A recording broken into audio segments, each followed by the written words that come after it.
And welcome to this week's edition of Conversations. I'm Jeff DeForrest. Very happy to have you guys with us. Very special guest to help us illuminate the game of basketball. We're not talking the tournament right now. We will be later on in the program with a very special guest from my distant past who I had a terrific relationship with and happen to know is pristine when it comes to predicting what weenie conference will send a team that may be a factor into the NCAA tournament. But a pleasure to welcome to the program right now Ian Thomsen. You remember him from NBA coverage, a variety of sources. And this was a guy, my first job in the newspaper industry was at the Fontana Herald News, a 5,000 circulation daily in the middle of nowhere. I remember walking to the job interview and tumbleweed was blowing by the door of the office. This guy starts at the Boston Globe, ends up covering NBA basketball for him, and has been doing it ever since. Has a great book out that is a must read, especially if you're looking for the essence of the game, the soul of basketball. A very interesting approach to a sports journalistic project. We welcome Ian Thomsen to the program. Ian, how are you? Thanks so much for doing this. Oh, thanks for having me, Jeff. Great. How are you doing? I'm doing great. I really am. But the question, let me get rid of the elephant in the room right now because you've been covering the NBA. How many years in total now? Oh my God, I can't add that much. But my first year at the Boston Globe was '83, and I was at the '84 Finals, Game 7. Beautiful. And, well, the Lakers and the Celtics, of course. Yeah. Terrific stuff. And it gets into some of the historical perspective we want to evoke from you here during the course of this conversation. But is the NBA unwatchable at this point? I mean, I wouldn't say that because I'm a huge basketball fan, always have been, always will be. I like the game being played at any level. I'm even starting to embrace the women's game. But Ian Thomsen, longtime NBA writer, reporter, and documenter of NBA activity. Is the game unwatchable at this point? I understand when people ask that question or even say that because it's just so different. And the analytics side has really stepped in and changed the way the game's played. The 3-point line has just made a huge difference. Was Larry Bird the greatest 3-point shooter before Steph Curry? Maybe, and yet he almost never shot them. There was just I do think there was a much better balance to the game as it was. And I also think when I say that, I sound as old as I really am. So I'm not sure. I'm still hoping for a return to there somewhere, Yeah. I mean, I grew up thinking, pick away from the ball, and here's Bill Bradley circling off a pass from Earl to Pearl Monroe, and he takes the 16-footer because he didn't want to attempt one from 17, so he moved a foot closer like Oscar Robertson. These were the philosophies that I was taught, and it was kind of the fundamentals that people growing up playing East Coast basketball, especially where I grew up in New York, we all embrace this. Is that out the window? Is it lost on the youth of America, that style of play? Well, I think Denver plays like that some. And the way the ball moves with Golden State, there are vestiges of it. But I just look at every sport. Baseball, there's no shame in striking out anymore. The game is totally different. Football was a running game. Now it's totally a passing game. And it's short passes. It's not those Darryl LaMonica 50-yarders down the middle. It's the dump-off passes. And if you're not completing more than 60% of your passes in football, you're nothing.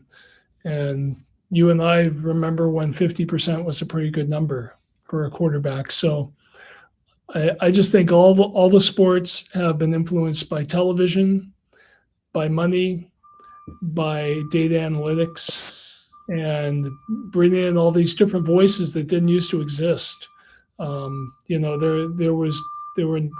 analytics back when Larry Bird played. There was no capologist. And the way that fans look at the game now, and excuse the beeping in the background from an alley behind me, but the way the fans look at the game now, it's just so sophisticated. They are like GMs, the way they watch and study the game now, and they think about players not just as players, but his assets, and are they worth the money they're being paid? And if you want to like dream up a trade, you go onto the trade tracker thing on ESPN and figure out if the money works. So it's just also different, and that's what makes me feel old. Well, and the money has grown exponentially, and you're looking at players now that are barely contributing to their teams and or are part of overwhelmingly losing franchises. And then you look and they're on a $50 million salary for the next 5 years.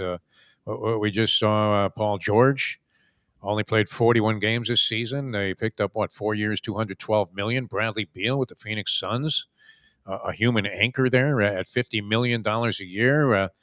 I don't know, to what level did you think that salary and the potential of paying Luka Doncic $70 million, which is unfathomable. I mean, the Heat franchise, when they came in as an expansion team, only would cost $50 million to Ted Harrison and his partners. So here's a ball player going to get 60, 70 million a year. Was that part of the main reason? I mean, they said he was eating too much, but was that the real rationale behind sending Luka Doncic? And then if you could answer a follow-up question on that, what country is Nico Harrison in a non-extraditable country at this point? Where do we find him? He's probably in the same place as Greg Norman, who started the Live Tour. It does seem like they had new owners in Dallas, and they said we don't have a lot of say over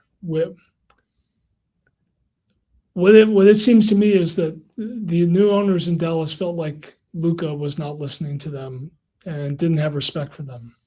And once they gave him that supermax contract, now all of a sudden, is he going to start listening to them? Is he going to get into shape, the kind of shape they want?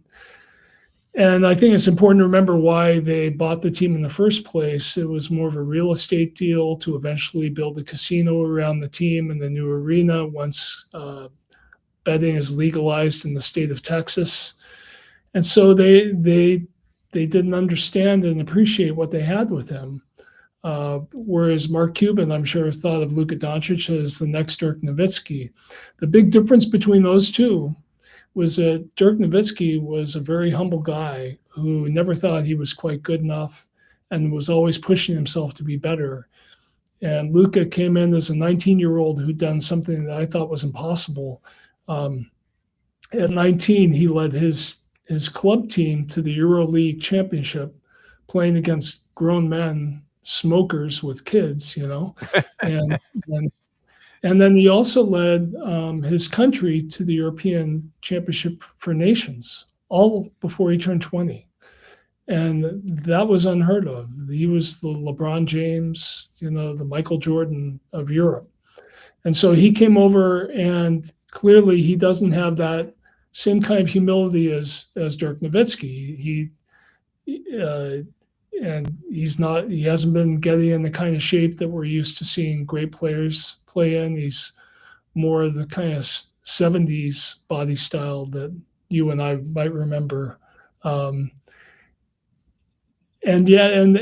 when people tell him to lose weight, I'm sure he says, well, look at my numbers, and I took this team that wasn't expected much of, and we went to the NBA Finals last year. So I can see both sides of it.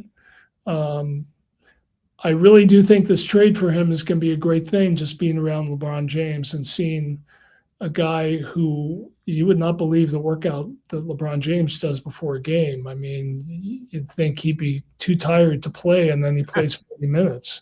And so he's going to see how LeBron works out, just like LeBron watched Kobe work out when they were teammates at the Olympics years ago. So I do think this will be the beginning of a turnaround for Luka Doncic. As far as the money, we are going to see in the next few years, there are going to be players making $100 million a year in the NBA when the new TV money kicks in.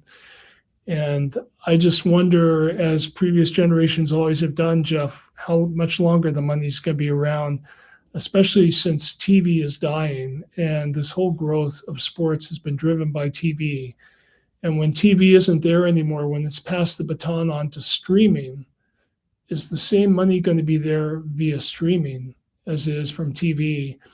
and we can't be sure that will be. Everybody can assume, but you can't be sure that will be. Adam Silver is trying a lot of different things to try and generate interest, including what seemed like the most ill-conceived concept, and that was the in-season tournament. I don't know. Do you remember who won the in-season tournament this year? I don't even remember, and it wasn't all that long ago. And what we know, the Lakers celebrated in almost hilarious fashion, hanging banners when they won the initial one, the inaugural one, and Yeah. that will probably be the only distinction about the tournament, the in-season tournament, if it lasts past the next couple of years. But you mentioned money; it's staggering, and television revenue. You would have to think there's also coincidentally reports that television ratings are tanking and haven't been nearly as high as they've been in the past, and that shows a little bit of disinterest. If the fans become disenchanted, then certainly that's not good for Adam Silver. Do you think he's taking the right measures to try and change things? I happen to be a fan of sports that have been in the Stone Age when it came to marketing and promotion to a new, younger, dynamic, and demographic fan base in horse racing and boxing. But is the NBA kind of heading in that same direction, in your opinion? I think every league has to worry about it. I mean, the NFL has peaked for sure, and there's only one way for them to go. And again, this whole uncertainty about the future of where the money's going to come from. Um, I can see a strategy developing with the NBA with Adam Silver, where there is talk of them launching a European league, not based around the current clubs of Europe, like we've all heard of Real Madrid or FC Barcelona. Instead, they're going to put NBA styled European franchises in the big markets, London, Paris, what have you. And then I can see that this in-season tournament is another step towards trying to universalize the game and create the kind of mid-season cups that exist in European sports. Um, Whether this is all going to pay off, I don't know.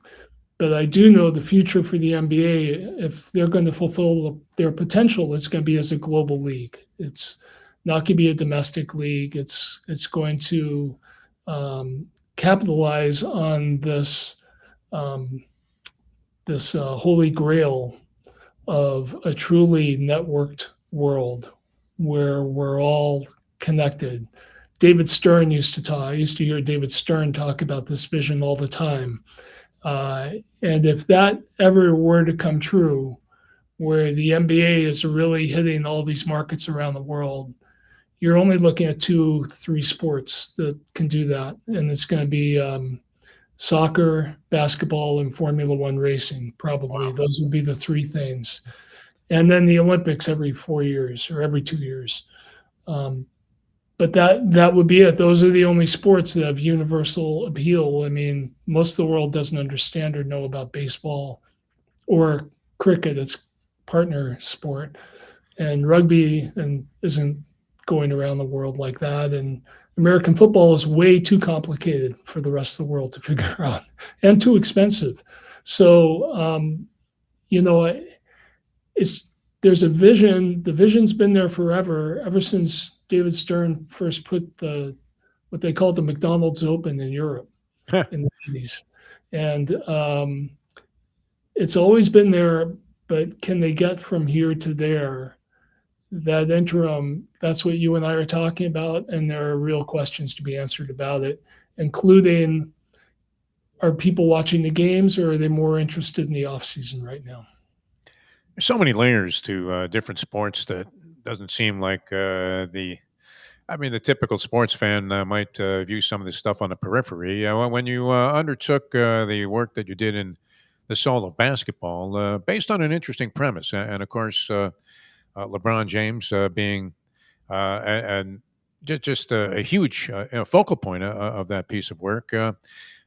Give us a little bit of the background on that, because it ties into a lot of other things that I wanted to ask you about. But in the soul of basketball, you were talking about how LeBron James was a prodigy and had to survive all kinds of different things, some real hard knocks, especially in his first year to get to the point where he's at now, which I don't think anybody could have anticipated he'd still be this great Yeah. at the age of 40. Yeah. So he came in, and I kind of see parallels with Luka Doncic a little bit. Um, he came in as the savior. He was going to be the next Michael Jordan. Um, but he wasn't getting it done with his team. He was winning MVPs in Cleveland as a young player, but they weren't winning championships. He didn't have great players around him, but there was also a lot for him to learn. And so the book, The Soul of Basketball, is all about when he moved from Cleveland to Miami, and he went from being the savior of the NBA to the biggest villain in American sports because of that TV show. If you remember, he went on TV to announce he was taking his talents to South Beach to play. Well, it was Jim Gray was a poor choice for host because Yeah, everybody hates Jim Gray. yeah, And how LeBron picked him. If he didn't subject us to an hour of Jim Gray before he made the announcement, I think we could have all embraced that. We did here in South Florida, certainly warmly, and it turned out great. But nonetheless, that was really the problem with that show. I thought. I don't know how you felt about it. yeah, and also that he was from that area, and he was kind of holding the fans hostage for the sake of a reality TV show. It Yeah. was, and he hadn't won anything. And so the whole thing turned against him. And that first year in Miami was just impossible for him. And it showed up in that finals against Dallas. He played really badly by his standards. But what happened for him when he got to Miami is Pat Riley got into him, had him wear a weighted vest, 20 pounds extra weight, and kept telling him, "You're 20 pounds too heavy. You're about 270 right now. You should be playing around 250." And he had him wear a vest of 20 pounds for the whole practice and said, "Now take it off. That's what it's going to feel like at the end of the year if you lose 20 pounds." And so he Wow. did that. He learned a post-up game, which he didn't have. He took control of the team instead of sharing with Dwayne Wade. He became the leader of the team. And it was sort of this whole journey that he went on that every great player in his own way has had to go through in the NBA. Since forever, going back decades, all of the NBA championships have only been won by a few players. Like Jordan won 6, and Kobe or Shaq or whoever. It's not like that in any other sport. In basketball, the great player, in the NBA, the great player has this inordinate amount of power over the game, and you can't win the championship without one of those guys. And so he had to learn all of these lessons, and the whole league was depending on him to learn them, because the NBA thrives on those players, those great guys. And so he did. The Pat Riley finishing school, he came away from it, and he went back to Cleveland and won a championship, taking what he had learned from Miami. And he's set a standard ever since then. He and Steph Curry really have done so, and he's been secure enough ever since then to also take a stand on social issues, which was something that a lot of players haven't been wanting to do in the big money era for fear of sacrificing income. So I think in a strange way, that TV show he did kind of made it possible for him to take those stands, because he'd already been killed. Yeah. He'd already suffered all the wounds and realized he could withstand them and come back from them. And so he was willing to take those stands. But that's what the book's about. It's about Kobe Bryant being his rival at that time and trying to hold him to account on the court by really in a way showing him how to compete. And LeBron is now as competitive as anybody. No doubt. All right. So settle some bar arguments and long-time sports talk topical material. I don't know if this only comes up when the host is out of material, but certainly is a question that I would probably answer by going back to the old Vitalis one-on-one series, which was very short-lived, but I thought outside of Red on Round Ball, which because of its ridiculousness and the sort of cartoon nature of Auerbach talking to little 5-year-olds about basketball, was the best halftime fill ever until, of course, the TNT guys came along. But Vitalis one-on-one. Okay, and everybody's always making the argument, and we hear it. Stephen A. Smith would be out of work. He wouldn't be making this $25 million if you couldn't argue who was better, LeBron James or Michael Jordan. So instead of just some generic, well, he's got 6 titles in it. Vitalis one-on-one. Who are you taking? Ian Thomsen. LeBron shows up, and Michael Jordan. Who you going to figure is going to win a game to 11? Okay, so which rules are we using? I guess standard, winners out. But- Let's go with that as if you were at the park somewhere, around Ruckert. Yeah, I'm thinking more, are we using the early to mid 1990s NBA rules, or are we using the current NBA rules? And if it's the current NBA rules that allow Steph Curry to be who he is, LeBron wins. LeBron wins under the current NBA rules. He beats Jordan one-on-one. Okay. But if it's Jordan's era rules, then Jordan wins because Jordan's grabbing him by the hip and pushing him around, and they're not calling anything because that's how the game was played back then. Yes. When you think about it, Steph Curry, if he tried to play back then, could he be the same player? I mean, I'm sure he would be good, but he would also get beat up. And if you ever see Isaiah Thomas in person and you look at the scars over his eyes, I think he took 48 stitches or something from Karl Malone driving the lane. And Karl Malone was not kicked out of the game. Allen Iverson, watching him play, he would get knocked down every time he went into the lane, and it was no big deal, and he would get it back up and go back in there again and again and again. That stuff just does not happen anymore. So, like, I live in Boston, and I used to hear people say, would Bird Celtics be able to play against Steph Curry's championship Warriors? And I'd say, again, depends which rules, because if we're playing by today's rules, Robert Parrish can't stay on the floor. Larry Bird's probably playing a lot of center, and the Celtics can't keep up. But if they're playing the old rules, the Celtics would beat the crap out of them. So it's that simple. Never forget when Bill Laimbeer took Larry Bird, put him in an airplane spin. It looked like he was in the hands of Gorilla Monsoon, and then body slammed him to the floor.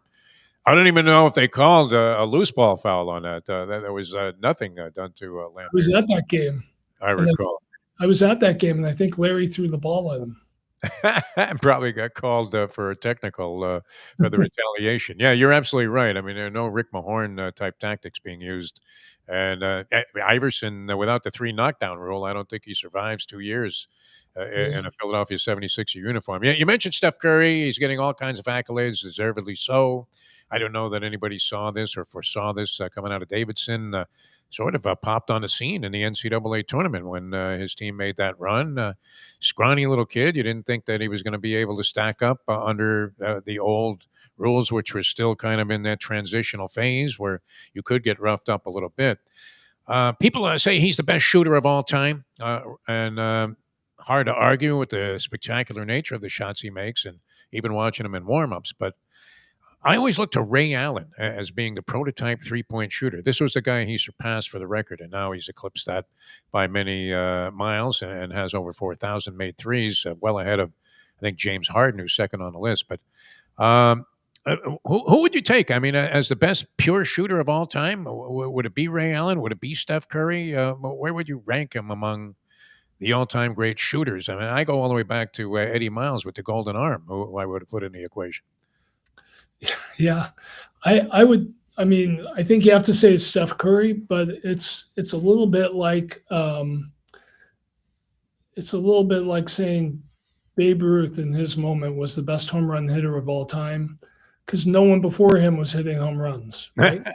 Yeah, he kind of invented it, and Ray Allen and Steph Curry kind of invented what they do, and Steph Curry's really invented it. This idea of relying on the three-pointer.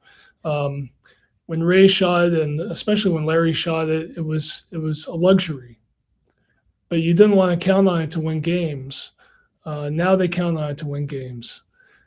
But if you're asking me who's the best shooter, I want to ask you, is it somebody standing up or sitting down? Because I went out to see Ray Allen when he played in Milwaukee, and we were talking, after a practice, and he was sitting on a folding chair with a basketball. He was about 40 feet from the basket.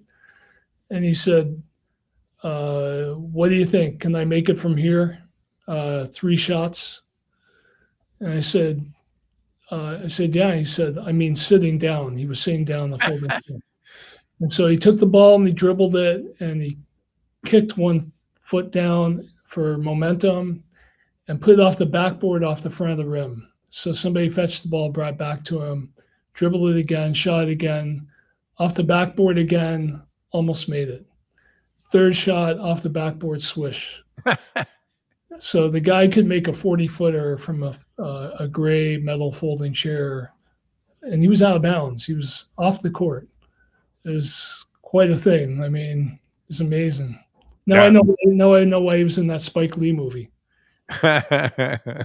He was Jesus. He was brilliant. I don't know that he was going to win any Oscar, but then again, you mentioned Pat Riley, and I can't believe that Adrian Brody, the way he butchered that portrayal of Pat Riley in Winning Time, comes back and wins the Academy Award as the Best Actor for 2024. That was pretty remarkable because I don't think you could have been any more of a disgrace in terms of the image. Not that it was Brody's fault. I mean, he was just casting the part, but whoever put that portrayal of Riley together, I was surprised that Riley didn't sue. All right, a couple of quick things, and this always Jerry West did sue. Yeah. Oh, Jerry West had to be a That was the worst one. That was nothing like Jerry West. And no fault of the actor, but that's just not who Jerry West was. No, he was such a quiet, humble guy, and you read his story that you're thinking, my God, how could they? I know it's creative license, but that was really way out of bounds. With the contracts, and we were talking about that. I remember when John Concat got like $5 million for any number of years. I mean, it was like 3 years, $5 million, and people were appalled. It's like, how stupid are the Hawks? No wonder they're in last place. They don't deserve to ever be recognized. They should talk about contraction for this kind of lunacy in the front office. And you think about that now. I mean, any scrub is making $5 million. I know the times have changed and the money value is different, and obviously the influx of capital into the equation is huge. But who's the biggest brick when it comes to a contract right now? I mean, who pops into your head and you think, my God, it's atrocious that this guy is making that kind of money? I mean, I'm sure Ben Simmons is the poster for that. But, there's just something about giving so much money to players who have not proved it yet, and then having them play in a city like Philadelphia under pressure. And and then you add something that, thank God, we didn't have to deal with as young people: social media and the social pressures that people live with now. I mean, when I was doing the solo basketball book, Pat Riley, and this was years ago, was telling me, players are coming in at halftime and checking their phones to see what people are saying about them on social media. And we try to tell them not to do it, but they just can't help it. And so you put all of it together, and I don't want to call Ben Simmons a villain because he didn't force them to pay him. They chose to do it, and I just think we're going to see a lot more of this. I think there's going to be money handed out to people who haven't earned it yet because of market forces, and it's going to be harder and harder to predict. If they're not in a good team environment, it's going to be harder and harder to predict whether they will live up to that money. I mean, to imagine a 9-figure annual salary is just unbelievable, and what that means and what the fans expect in return for all that money is just above and beyond to me. I keep thinking of Robert De Niro in that horrible sports movie, The Fan. Just livid that he's not getting the kind of productivity that the money equates out to. Ian, a pleasure. Pick up a copy of this book. I mean, it really sounded great. The soul of basketball and the approach. And we all do remember Jim Gray and that horrendous program. So it's a great starting point. We'll have to do it again as the playoffs progress and get a little deeper into who's going to win it all. But thanks so much for joining us here on Conversations. Appreciate it. I appreciate it, Jeff. Thanks so very much. All right. Ian Thomsen, ladies and gentlemen. This guy was with everybody. And this guy, we tried to connect there earlier in the program, but we wanted to make sure that we made room for. And the last time I remember talking to you at any great length, Luby tells me you came on a couple of our radio shows where we introduced you to.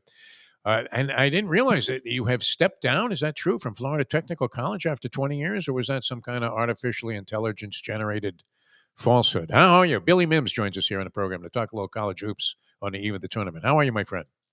Defo, I'm doing fantastic. I'm enjoying my life right now. I'm up in South Carolina, the great state of South Carolina, visiting my mom and dad, and just spending a little time refreshing after 43 seasons of basketball somewhere around the world, whether it was Miami down there at Barry University back in the day with you, or I spent 12 years coaching in London and Leicester, England. And then I came back to the States and have been at Florida Tech for the last 20. And I've got some other opportunities, a few irons in the fire. So I'm excited pretty soon to figure out what the next chapter will be like. Indiana, they calling? Hey, college basketball right now with the NIL and the transfer portal. You might as well be a minor league for the NBA at the way college basketball is going right now. And if so, it's the highest paid minor league in the world. But there's a lot of uncertainty, and whether or not the NCAA house settlement brings an end to all this chaos, or it just makes it worse. Nobody knows right now. There's no crystal ball, and to be honest, there's a lot of people out there that think in the next 5 to 10 years, the whole thing might implode. It may not be a sustainable model for the future. And are players players, or are they employees of the university? And all this talk about name, image, and likeness, NIL, what team is paying for name, image, and likeness? They're paying to play, Yes. right? I mean, come on, let's be honest about it, Defo. They're paying kids to play, right? Because there are NIL contracts being written right now that say that if you don't play well, your money, your NIL pay could go down, could be decreased, or could be taken away. So if you're the university and you're protecting yourself, that if the guy doesn't play well, then come on, let's be honest. You're paying him to play, therefore they must be an employee. So there's still a lot of uncertainty about where this whole thing is going to go and what it will do to the college basketball, college football scene. Nobody knows yet. All right. Well, it hasn't changed interest in the tournament, and certainly that's been enhanced by one of my favorite activities, which would be gambling. And there's a zillion different ways to go ahead and gamble on this stuff. I'll never forget, and I was going to mention, I thought the last time I spent some time talking with you, I was actually on a payphone in Laguna Beach. And I called you to tell you that I was going to get married to this girl that I had taken out there and that we were going to Vegas to tie the knot, which we did. And 10 unfortunate years later, I realized you were right. As you were warning me, you were trying to coach me up and said you were making a hell of a mistake. So I always trusted your advice. And then I'll never forget when you were touting Coastal Carolina. I believe it was circa 1991, and they win their conference tournament. I cash a series of bets betting your selection. You, of course, were involved in coaching, and so that was taboo. But that being said, they did make the tournament, and they lost to Indiana in the first round. But it was a hell of a tout by you, and I thought this guy really knows his stuff. So, are you zeroed in on this year's tournament? What is your general impression about what might transpire? Are we looking at the heavyweights, or have you found a couple of these Cinderellas that we always love to embrace that might be taking a look at? Well, I've got a couple Cinderellas I'll throw at you in a second, but let's first just talk general terms, right? Yeah. 1985, the Big East, record setting year for the Big East in 1985. Three teams made the Final Four from the Big East. So, 1985, Yeah. the Final Four was the Big East Invitational. Exactly. Well, this year, the SEC have 14 teams. 14 teams. They have SEC team littered in every regional around the bracket, right? There's East teams, South teams, Midwest teams, West teams. The SEC has a presence throughout March Madness in every bracket. So the question is this: 8 of those 14 teams have been given a 6 seed or higher. That's pretty impressive, right? Yeah. Highest seeds generally get to the Final Four. You just don't see an upset team in the early stages. Yes, there have been upsets. They don't get to the Final Four. The Final Four, ones, twos, and threes dominate the Final Four. So 8 SEC teams have been seeded 6 or higher. That's a big advantage. 4 of the SEC teams have been seeded 1 or 2. Theoretically, it could be an all SEC Final Four, the SEC Invitational. Then again, college football Final Four has been an SEC Invitational for quite some time. So the SEC is now, they used to be obviously the most powerful football conference in the country. That wasn't enough. You know why, Jeff? Because the SEC, it just means more. And we know the money's in the deep south if it's not at St. John's with Mike Rapoli funneling all of that capital from his various ventures and maybe even selling off a couple of his premium racehorses to make sure that Rick Pitino has the goods that he needs. All right, Billy, a couple of quick things, and then we want to get your Cinderellas and maybe a pick Okay. in the next 5 minutes or so. But you're a big fan and have been for a long time. You were an NBA commentator also and talking about the tournament in your days in England as a television commentator, dominating Sky Sports, by the way. The coach you want leading a team in from the field this year. I mean, there are a lot of upstart guys. We always see somebody pop a name. This guy McCollum, I guess, is making a name at Drake, and you have a guy at Grand Canyon, a new guy at VCU. What coach do you want leading a team? The players are of equivalent value all the way through. Who do you want? Who's the coach that can win it for you? Well, I like what you did. You brought up Ben McCollum. Yeah. Uh, Ben McCollum is a very interesting guy because he's won 4 national championships already, not at the Division I level. He was the head coach of Northwest Missouri State and won the NCAA Division II national championship, which I've been a part of ever since coming back from England.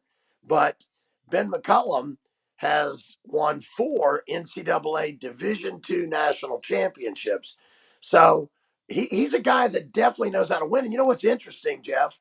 This is his first year at Drake. He's had a great season at Drake. 4 of his starters at Drake were previous starters of his at Northwest Missouri State. He's winning NCAA mid-major basketball with Division II talent. Wow. That's how close Division II and Division I have become. Not only have those 4 guys started for him and led him to great success this year at Drake, by many, many pundits right now, Drake is probably considered the best mid-major in the tournament. So it'll be interesting. And when Drake plays this first game that they have, which again, they're playing their number 11, they're playing number 6 Missouri, and the best player on the court, and Missouri's one of those top 8 SEC teams in the tournament. I wouldn't want to be Missouri. The best point guard or the best player on the court in that game is a point guard from Drake by the name of Bennett Sturts. He's going to be the best player on the floor when number 11 Drake takes on number 6 Missouri. And although Missouri's in the SEC, Drake's won 4 national championships under Ben McCollum. So I like Ben McCollum. Let's mention one more coach. Louisville's head coach, Pat Kelsey, first season at Louisville, and he's done a tremendous job turning around the Cardinal program. Well, people are trying to say, well, who is this Pat Kelsey? And where was he before Louisville? He was winning at a low mid major, the College of Charleston. I used to coach at the College of Charleston 43 years ago. It was my Wow. very first job in college basketball, an assistant to the legendary John Kress. So Pat Kelsey has done some amazing things with Louisville. He's a great coach. He won at a lower level at the College of Charleston. He's proven he can win now, number 2 team in the ACC this year. Yeah, Pat Kelsey could do some dangerous things with Louisville. Those are my two coaches to keep an eye on. Always love that when the guy that comes out of nowhere establishes himself. We saw with Shaka Smart, who was at VCU, and their coach also, comes up big in terms of people's opinion as somebody that might make something happen. They have BYU in the first round, so very interesting from that aspect. Got about a minute, Billy. A couple of Cinderellas, and then who wins it all? Well, my heart goes out to Yale again. Yale are going to play Texas A&M, another one of those SEC versus a lower rated team. Texas A&M with the fourth seed in their bracket are playing number 13 Yale.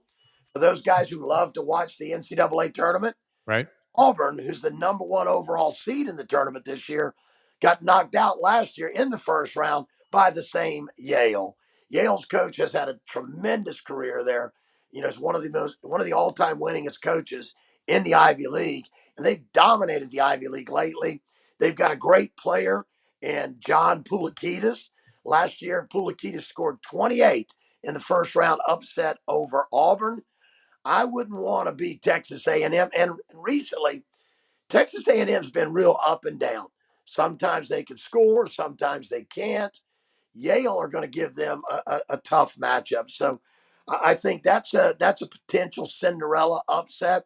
And again, Drake, if you want to look down the line, number 11 Drake, if they can get past Missouri in the first round, Drake could do some damage again because they might be the best mid-major.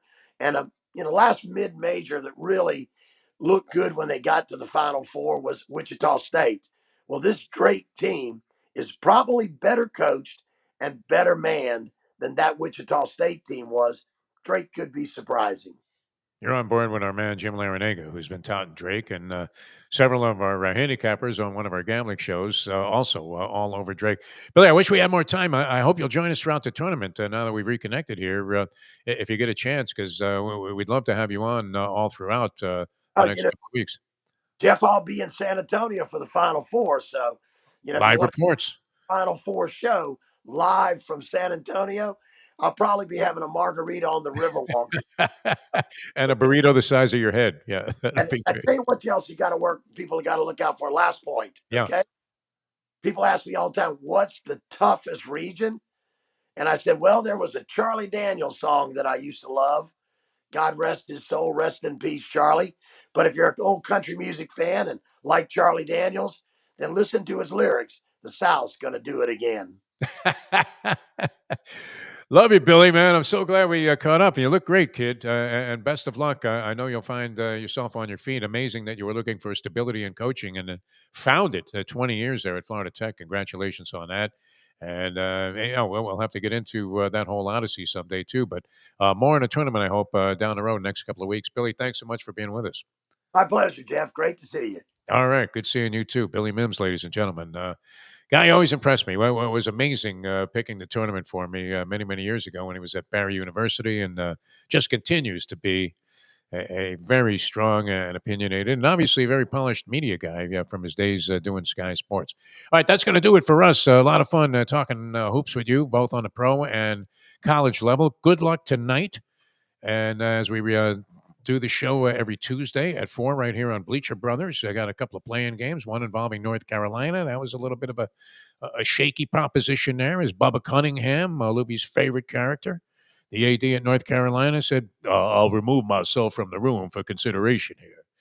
And somehow you saw a couple of teams, West Virginia and Indiana, saying, hey, what about us? We should be in. But that's all part of the fun. I hope we gave you some good perspective on that with Billy Mims and, of course, on the NBA with Ian Thomsen. From Mike Luby Lubitz, who put the thing together for me once again today. Can't thank you enough. Luby and I will be with you tomorrow morning. We'll have more on the tournament, and you can check out our show from this morning with Jim Larinaga. It was great also. I'm Jeff DeForrest. Thanks so much for tuning in. Keep it right here on Bleacher Brothers for more conversations and more great shows.